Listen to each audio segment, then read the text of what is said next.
ವಿಜಯಪುರ ಜಿಲ್ಲಾ ತಾಳಿಕೋಟೆ ತಾಲೂಕಿನಲ್ಲಿ 8/2/2025 ನಡೆದ ಬ್ರಿಲಿಯಂಟ್ ಪ್ರಾಥಮಿಕ ಹಾಗೂ ಪ್ರೌಢಶಾಲೆ ಮಲ್ಲೇಶ್ವರ ಬ್ರಿಲಿಯಂಟ್ ಉತ್ಸವ ಕಾರ್ಯಕ್ರಮ ಆಚರಿಸಲಾಯಿತು. ಈ ಸಂದರ್ಭದಲ್ಲಿ ಶಾಲೆಯ ಶಿಕ್ಷಕರು, ವಿದ್ಯಾರ್ಥಿನಿಯರು ಉಪಸ್ಥಿತರಿದ್ದರು. ದೇವು C9 ಕನ್ನಡ ಕೊಂಚಬಾಳ ಪಡೆದುಕೊಳ್ಳುತ್ತೆ. ಇಲ್ಲಿನ ಮಾರುತಿ ಶಿಕ್ಷಣ ಸಂಸ್ಥೆ ಅಂತಹ ಅರ್ಹತೆಯನ್ನು ಪಡೆದುಕೊಂಡಿದೆ ಅಂತ ಹೇಳೋದಕ್ಕೆ ನನಗೆ ಅತ್ಯಂತ ಸಂತೋಷ ಆಗುತ್ತೆ.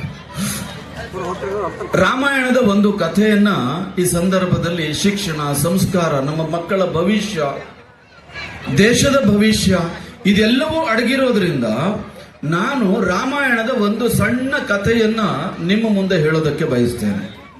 ನಿಮಗೆ ಗೊತ್ತಿದೆ, ದಶರಥ ಕೈಕೇಯಿಗೆ ಕೊಟ್ಟಂತಹ ವರದ ಕಾರಣಕ್ಕೋಸ್ಕರ ಪಟ್ಟಾಭಿಷೇಕಕ್ಕೆ ಒಳಗಾಗಬೇಕಾಗಿದ್ದಂತಹ ಶ್ರೀರಾಮ ಆತ ಕಾಡಿಗೆ ಹೋಗಬೇಕಾಗಿ ಬರುತ್ತೆ.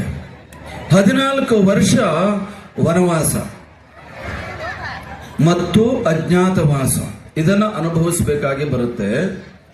ತಮ್ಮ ಭರತ ಅಣ್ಣ ಶ್ರೀರಾಮ ಕಾಡಿಗೆ ಹೋಗುವಂತಹ ಸಂದರ್ಭದಲ್ಲಿ ಆತ ತನ್ನ ಅಜ್ಜಿಯ ಮನೆಯಲ್ಲಿ ಇರ್ತಾನೆ. ಅಜ್ಜಿಯ ಮನೆಯಿಂದ ಆತನನ್ನ ಕರೆದುಕೊಂಡು ಬಂದು ರಾಮನ ಬದಲಿಗೆ ಕೈಕೇಯಿಯ ಬಯಕೆಯಂತೆ ಭರತನಿಗೆ ಪಟ್ಟಾಭಿಷೇಕವನ್ನು ಮಾಡಲಾಗುತ್ತೆ.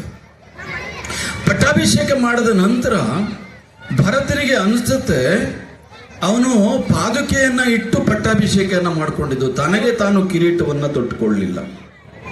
ಆ ಪಾದುಕೆ ಇಟ್ಟಂತಹ ಅಣ್ಣನ ಪಾದುಕೆ ಇಟ್ಟು ಪಟ್ಟಾಭಿಷೇಕಕ್ಕೊಳಗಾದಂತಹ ಭರತ ಅಧಿಕಾರ ಸ್ವೀಕರಿಸಿದಾಗ ನಾವೆಲ್ಲರೂ ಏನು ಭಾವಿಸ್ತೀವಿ, ಬೇರೆ ಎಲ್ಲದನ್ನ ಮರೆತು ಬಿಡ್ತೀವಿ.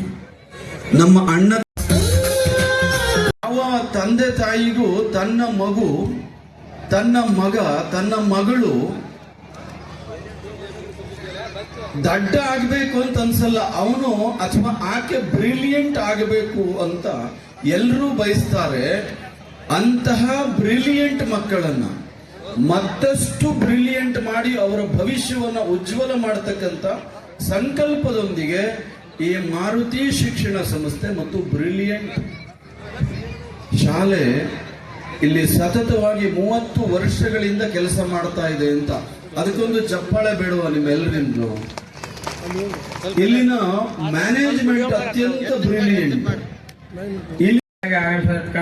ಹರಿಪ್ರಕಾಶ್ ಕೋಣೆಮನಿ ಸರ್ ಅವರೇ, ನಮ್ಮ ಶಿಕ್ಷಣ ಸಂಸ್ಥೆಯ ಯಾವತ್ತು ಹಿರಿಯರೇ, ಮುಖ್ಯ ಗುರುಗಳೇ, ಗುರುಮಾತೆಯರೇ, ಪಾಲಕ ಪೋಷಕ ಬಂಧುಗಳೇ, ಅವರಿವರೆನ್ನದೆ ಈ ಕಾರ್ಯಕ್ರಮದಲ್ಲಿ ಭಾಗವಹಿಸಿದಂತ ಎಲ್ಲರಿಗೂ ಈ ಬ್ರಿಲಿಯಂಟ್ ಉತ್ಸವಕ್ಕೆ ಸ್ವಾಗತವನ್ನು ಕೋರುತ್ತಾ, ಈ ಒಂದು ನಮ್ಮ ವಿದ್ಯಾಸಂಸ್ಥೆ ಇಷ್ಟೊಂದು ರಾಜ್ಯ ರಾಷ್ಟ್ರ ಮಟ್ಟದಲ್ಲಿ ಬೆಳೀಲಿಕ್ಕೆ ಕಾರಣೀಕರ್ತರಾದಂಥ ಎಲ್ಲ ಪಾಲಕ ಬಂಧುಗಳಿಗೆ ಮತ್ತು ಪತ್ರಿಕಾ ಮಾಧ್ಯಮದವರಿಗೆ, ಈ ಒಂದು ಕಾರ್ಯಕ್ರಮಕ್ಕೆ ಸಹಕರಿಸಿದಂಥ ಎಲ್ಲ ಆರೋಗ್ಯ ಸಿಬ್ಬಂದಿಯವರಿಗೆ, ಪೊಲೀಸ್ ಇಲಾಖೆಯವರಿಗೆ ಎಲ್ಲರಿಗೂ ಹೃತ್ಪೂರ್ವಕ ನಮ್ಮ ಸಂಸ್ಥೆ ವತಿಯಿಂದ ಹೃತ್ಪೂರ್ವಕ ಅಭಿನಂದನೆಗಳನ್ನು ಸಲ್ಲಿಸುತ್ತಾ ಈ ಒಂದು ಮುಂದಿನ ಕಲಾ ಕಾರ್ಯಕ್ರಮಕ್ಕೆ ಅನುವು ಮಾಡಿಕೊಡುತ್ತಿದ್ದೇನೆ. ಜೈ ಹಿಂದ್.